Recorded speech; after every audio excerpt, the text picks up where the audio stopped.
ایک دفعہ کا ذکر ہے کہ بادشاہ نے اپنے شکار کے لیے ایک باز پالا ہوا تھا۔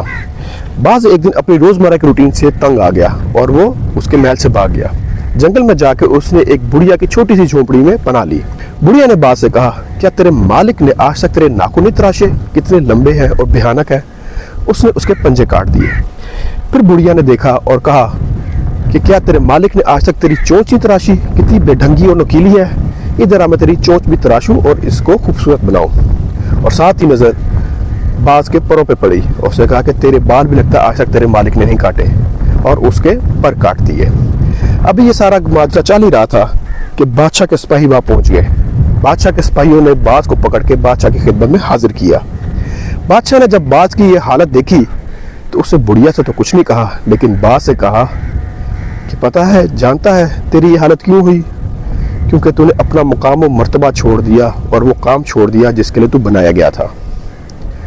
باز جو کہ پرندوں کا بادشاہ ہے، اس کا مقام و مرتبہ ہے ہواؤں میں اڑنا، وہ اونچی اڑان بھرنا، اور اس کا کام ہے شکار کرنا۔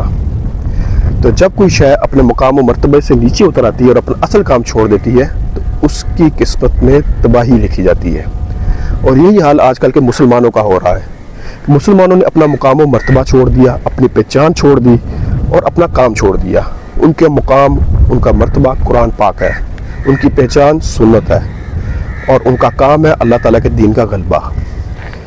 جس طریقے سے یہ ونڈ مل اگر میں کسی ایسی جگہ پہ لگا دوں جہاں پہ ہوا کا نام و نشان نہ ہو تو یہ اپنا مقام، مرتبہ، کام سب کچھ بھول جائے گی اور بے ڈھنگم سی لگے گی۔